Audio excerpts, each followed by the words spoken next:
Hey, welcome to this video. My name is Chad. We're going to take a look at a couple of little things today out here at my range.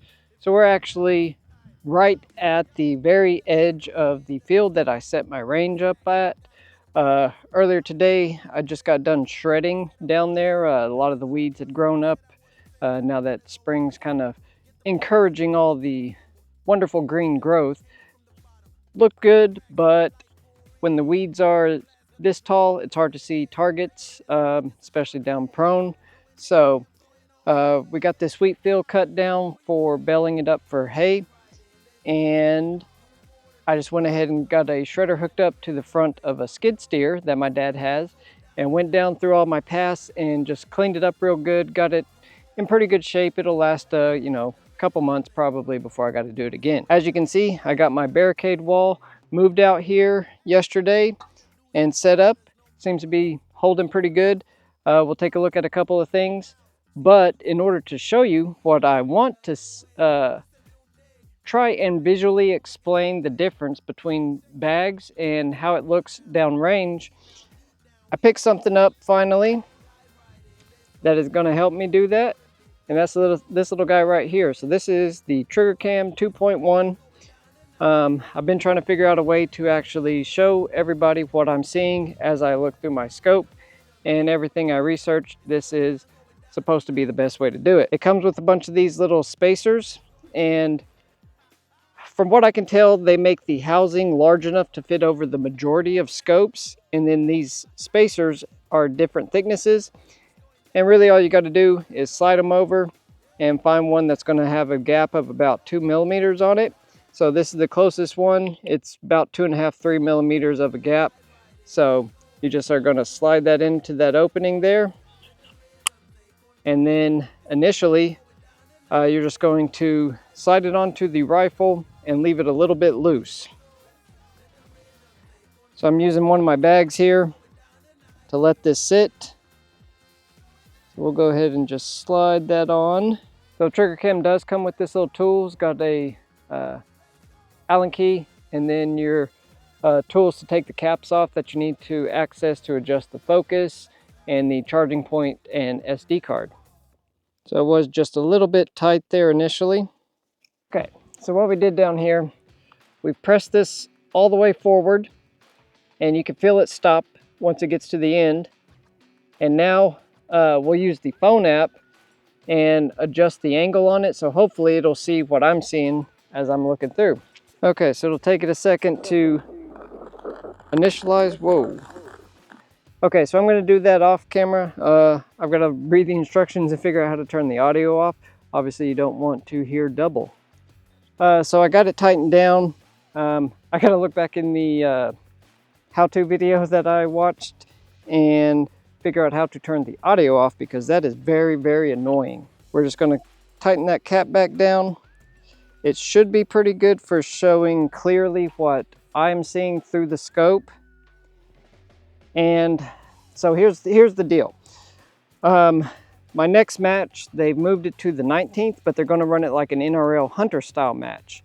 So I have got to figure out how to, instead of in 2 minutes, already have my dope figured out and written down on my card here. We're going to have 3 minutes, but we've got to find and range the target on the clock, and then get our dope written down, or if you got one of those armbands that has all the different distances, use that approach. But my next 2 weekends before this match, I've got to really practice on finding a target, ranging it, and then getting the adjustments needed and jotting them down quickly, and then getting down on the rifle and taking a couple shots. So today, since I had to do so much work out here, we're just going to take a look at like how different bags affect the stability once you're on target out at distance. So let's take a couple looks at that. Okay, so first up, we're going to take a look through the scope with the bag that I used on that railroad tie stage at the last match. And while, the rifle is sitting here and it appears to be stable, once I was on target, I was getting a lot of wiggle on my reticle, and I was just not staying set on target the whole way through the trigger brake. So we'll see if we can show that off a little bit here. And they would say time starts now. And we'll go plop in. I'm gonna see if I can find my target here. There we go, so that one there. So that'll be the one I'm wanting to go for.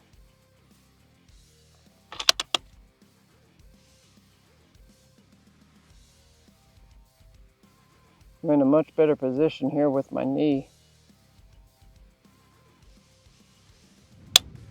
Well, I wiggled off right as I broke the shot there.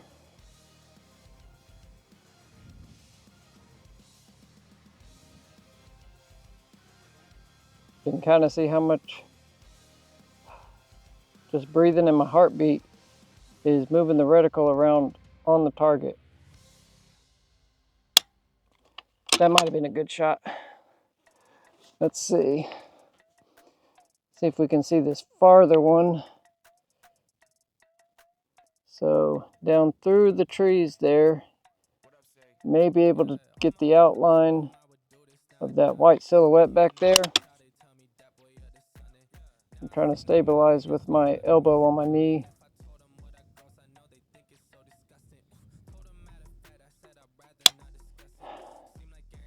So I move around just a little bit right as I'm breaking the shot.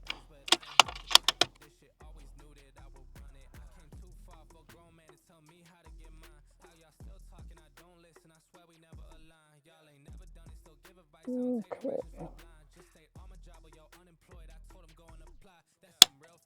So that's not terrible, but it could be better. I was actually much more wobbly than that when I was at that match. So this is the one I should have used at the match, but I just wasn't confident enough with it. So that's how we kind of should have gone. Boom, get set up, laid down.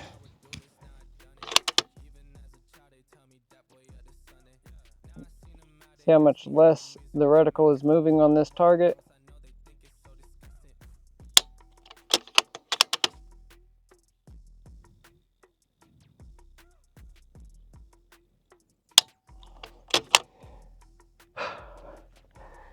So I think just that makes a pretty good case for why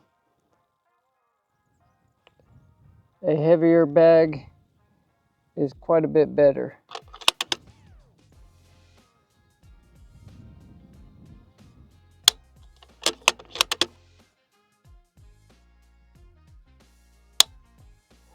So this just allows the rifle to sit planted much better. So I got this one to try. I can mount it to a rail with the Area 419 system that attaches in here.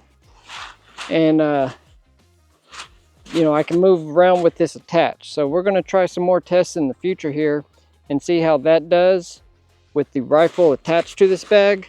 But it's a lighter feel. So now I kind of want to see how it does just on its own. See, time starts now. Get settled, plop down, find my target. Should be right about there.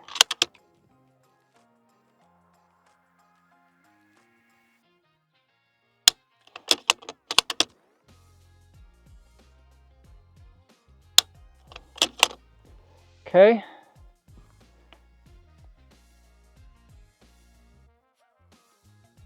And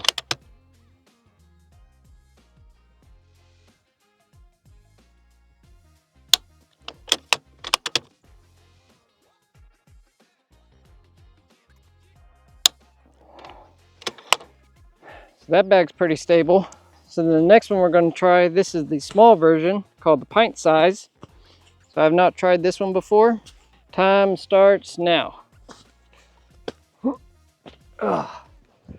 This definitely does not take up as much space on the rail here. Now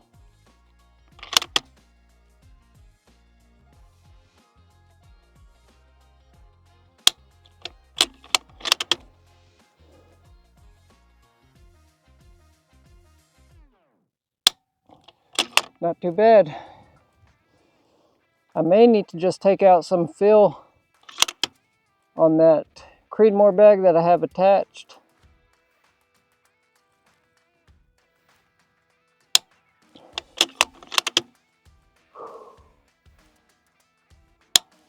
So this bag, I took a little bit of the fill out of it.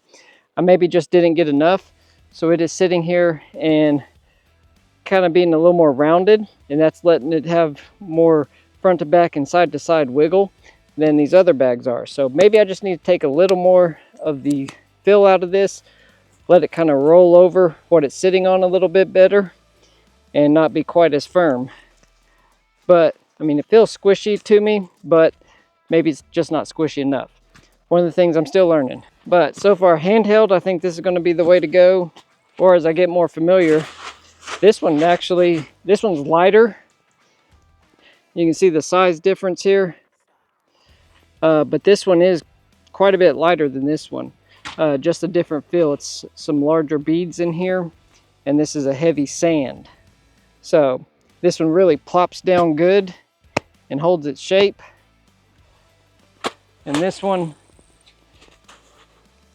on something like this, the size of it, it's a little more cumbersome to get it settled here, but once it's settled, then it's down really good. So more things to practice as always. You can see just between different types of bags, I was trying to be as consistent as I could, like putting my elbow on my knee if I was down kneeled, or being good and spread out when I was standing up on these higher positions. So, I don't know. Overall, there is a considerable difference between one type of bag and another type of bag. So, it's definitely worth it to spend some time either doing like I did and just ordering a bunch of different bags and seeing what works better for you.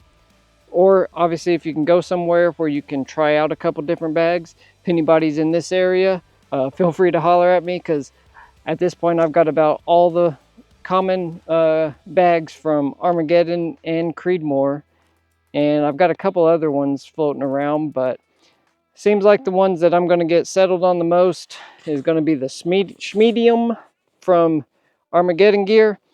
This one's going to be hard to beat for anybody.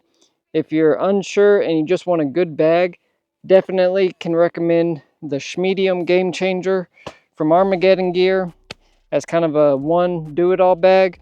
I got these other two so that I can have something to use in different positions, like on a prone stage as a rear support. I think this is going to work really well for that, and let me sit up a little higher instead of getting scrunched down to the ground super low. So we'll see. I've got more options now. Well, I think that's going to do it for today. We took a look at a couple different bags. Hopefully we got to look at it through the Triggercam. So now that I have this, if anybody wants to see something specific or has some good ideas for what you might want me to do with this in the future, feel free to drop that in the comments. I'd really like to hear from you. Now that I've got this in hand, I'll learn it a little bit better and see what we can do. Hopefully at some of the matches, once I'm a little more confident, I can run it during a couple stages or during the whole match and try to get the whole footage. If not, I was thinking I can maybe go in after the match and try to film out to each of the targets, so you get an idea when I do my recap video of how the match went and have something for you to look at. Thanks for spending a little time with me today. If you could take a look right down below here, make sure you're subscribed. You want to see what comes next from either out here at my range as I'm getting ready for my next match, where I've got to integrate the ranging and dope calculation on the clock for each of the stages. I've got a few ideas to work on, a couple things to practice that, and we'll see how that goes. Main thing is going to be figuring out how to make my Kestrel and my binoculars talk together and hopefully sync up so that I can range a target and have the information displayed right at that moment. So we'll do some testing and see how that goes.